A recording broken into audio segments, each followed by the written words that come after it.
মধ্যপ্রাচ্যের যুদ্ধক্ষেত্রে যুক্তরাষ্ট্রের অত্যাধুনিক সমরাস্ত্র আজ পুরোপুরি অকার্যকর।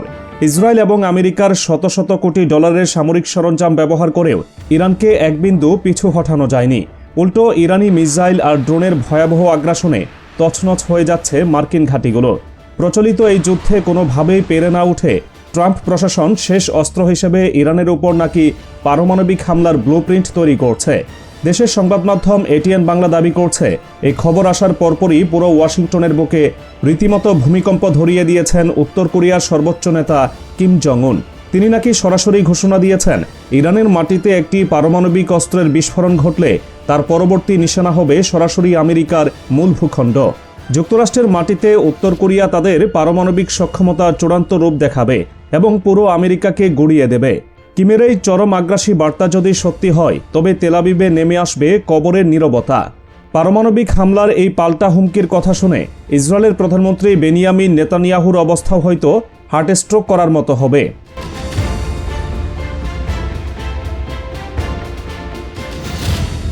উপসাগরীয় অঞ্চলের বর্তমান পরিস্থিতি যুক্তরাষ্ট্রের জন্য এক চরম অপমানজনক অধ্যায়ে পরিণত হয়েছে। প্রতি মুহূর্তে ইরানের ছোড়া নিখুঁত মিসাইল এবং আত্মঘাতী ড্রোনগুলো মার্কিন সামরিক ঘাঁটি, জ্বালানি স্থাপনা, আকাশচুম্বী ভবন এবং সমুদ্রে থাকা পশ্চিমা সম্পদগুলোকে ক্ষতবিক্ষত করে দিচ্ছে। পশ্চিমা বিশ্ব তাদের ভাণ্ডারে থাকা সব ধরনের আধুনিক অস্ত্র ব্যবহার করেও ইরানের এই বিধ্বংসী আক্রমণ ঠেকাতে পুরোপুরি ব্যর্থ। নিজেদের আকাশসীমা ও সার্বভৌমত্ব রক্ষায় ইরান এখন এমন আক্রমণাত্মক ভূমিকায় অবতীর্ণ হয়েছে, যার সামনে ইসরায়েল এবং যুক্তরাষ্ট্রের প্রতিরক্ষা ব্যবস্থা অনেকটাই ভেঙে পড়ছে। যুদ্ধের ময়দানে এই শোচনীয় পরাজয় দেখে দখলদার দেশ দুটি এখন চরম আতঙ্কে পিছু হটতে শুরু করেছে। নিজেদের অস্তিত্ব টিকিয়ে রাখতে তারা সুর নরম করে বারবার যুদ্ধবিরতির প্রস্তাব পাঠাচ্ছে। তবে তেহরান সেই প্রস্তাব সরাসরি নাকচ করে দিয়ে ওয়াশিংটন এবং তেল আবিবকে আরও ভয়াবহ এবং ধ্বংসাত্মক হামলার চূড়ান্ত আলটিমেটাম দিয়েছে।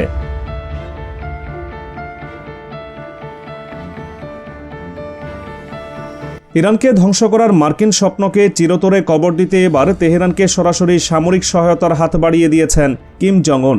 তিনি ইরানকে এমন অত্যাধুনিক মিসাইল প্রযুক্তি দেওয়ার প্রস্তাব দিয়েছেন, যার একটি মাত্র আঘাতেই শত্রুপক্ষে যে কোনো বিশাল স্থাপনা সম্পূর্ণ ধ্বংস হয়ে যাবে। উত্তর কোরিয়ার এই অভাবনীয় পদক্ষেপে যুক্তরাষ্ট্র ও ইসরায়েল এখন রীতিমতো দিশেহারা।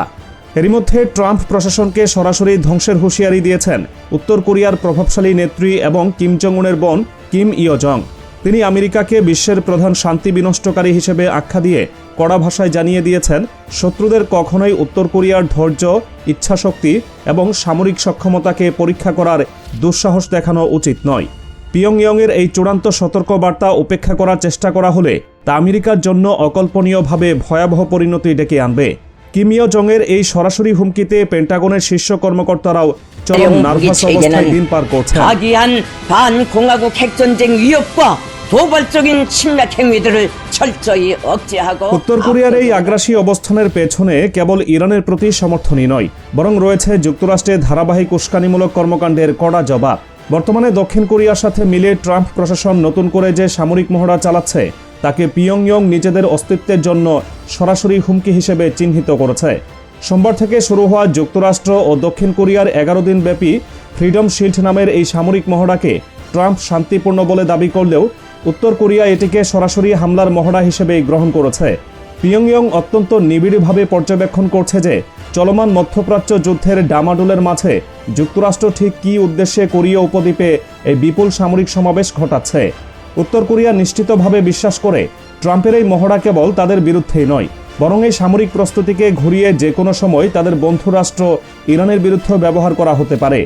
আর ঠিক এই কারণেই কিম জং উন সরাসরি ময়দানে নেমে যুক্তরাষ্ট্রকে তাদের সীমা স্মরণ করিয়ে দিয়েছেন।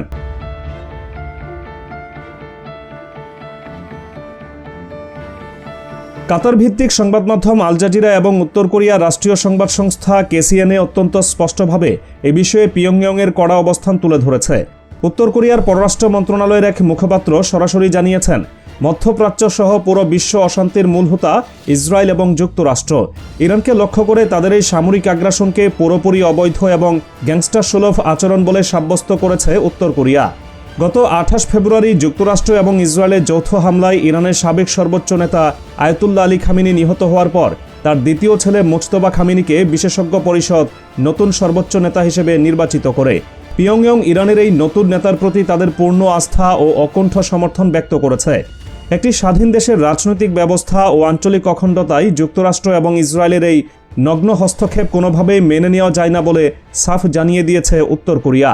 তারা স্পষ্টভাবে বিশ্ববাসীকে জানিয়েছে, যারা ইরানের বিরুদ্ধে এমন জঘন্য সামরিক আক্রমণ চালাচ্ছে তারাই মূলত আঞ্চলিক শান্তি এবং নিরাপত্তার ভিত্তি পুরোপুরি ধ্বংস করছে।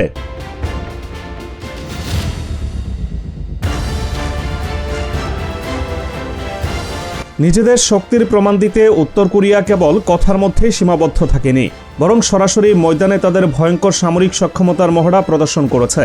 এক সপ্তাহের ব্যবধানে দ্বিতীয় দফায় নতুন ডেস্ট্রয়ার থেকে ক্রুজ মিসাইল ছুড়ে পশ্চিমা বিশ্বকে চূড়ান্ত ধ্বংসের বার্তা পাঠিয়েছে কিম প্রশাসন। কেসিএনএর তথ্য থেকে জানা যায়, দেশের অত্যাধুনিক এবং বৃহত্তম রণতরী চো হাইয়ন থেকে ক্রুজ মিসাইলের এই পরীক্ষামূলক উৎক্ষেপণ সরাসরি পর্যবেক্ষণ করেছেন স্বয়ং কিম জং উন। পশ্চিম উপকূলের নামফোর কাছে পরিচালিত এই অভাবনীয় মিসাইল পরীক্ষার সময় কিমের সাথে তার মেয়েও উপস্থিত ছিলেন, যাকে আন্তর্জাতিক গণমাধ্যমগুলো উত্তর কোরিয়ার ভবিষ্যৎ উত্তরসূরি হিসেবে চিহ্নিত করেছে। পরীক্ষাস্থল থেকে দূরবর্তী একটি স্থান থেকে ভিডিও লিঙ্কের মাধ্যমে বাবা ও মেয়ে এই উৎক্ষেপণ পর্যবেক্ষণ করেন। মিসাইলগুলো সাগরের উপরে একটি নির্দিষ্ট ফ্লাইট কক্ষপথ ধরে উড়ে গিয়ে অত্যন্ত নিখুঁতভাবে নির্ধারিত লক্ষ্যবস্তুতে আঘাত হানে। এই নিখুঁত আঘাত স্পষ্ট করে আমেরিকার যে কোনো লক্ষ্যবস্তু এখন উত্তর কোরিয়ার মিসাইলের নাগালে।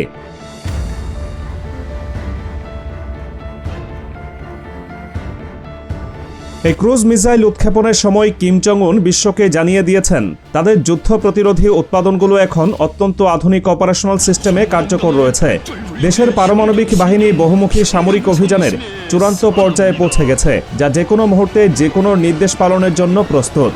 শক্তিশালী এবং নির্ভরযোগ্য পারমাণবিক অস্ত্রের সক্ষমতা বজায় রাখা ও তা আরও সম্প্রসারণের উপর তিনি সর্বোচ্চ গুরুত্ব আরোপ করেছেন।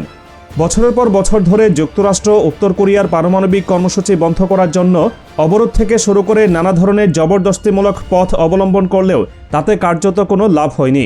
উল্টো ট্রাম্প প্রশাসন যখন নতুন করে উচ্চ পর্যায়ের আলোচনার ইঙ্গিত দিচ্ছে, তখন কিম জং উন নিজের অবস্থান আগের যে কোনো সময়ের চেয়ে আরও কঠোর ও অনড় করেছেন। তিনি ওয়াশিংটনকে সাফ জানিয়ে দিয়েছেন, যুক্তরাষ্ট্র যদি পিয়ংইয়ংকে একটি পারমাণবিক শক্তিধর রাষ্ট্র হিসেবে আনুষ্ঠানিক স্বীকৃতি দেয়, তবেই কেবল দুই দেশ একসঙ্গে কোনো আলোচনার টেবিলে বসতে পারে। অন্যথায় যুক্তরাষ্ট্রের কোনো শর্ত বা চাপের কাছে মাথা নত করার কোনো কারণ উত্তর কোরিয়ার নেই।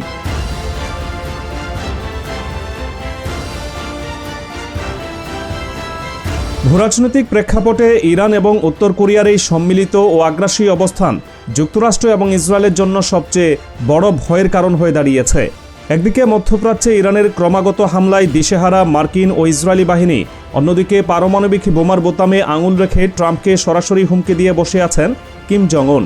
নেতানিয়াহু এবং তার পশ্চিমা মিত্ররা এখন খুব ভালো করেই বুঝে গেছে, ইরানের উপর ছোট কোনো ভুল পদক্ষেপও সরাসরি যুক্তরাষ্ট্রের মাটিতে উত্তর কোরিয়ার পারমাণবিক আঘাত ডেকে আনবে। পরিস্থিতি যেদিকে এগোচ্ছে তাতে ট্রাম্প এবং নেতানিয়াহুর সামনে নিজেদের পরাজয় মেনে নেওয়া ছাড়া আর কোনো পথ খোলা নেই।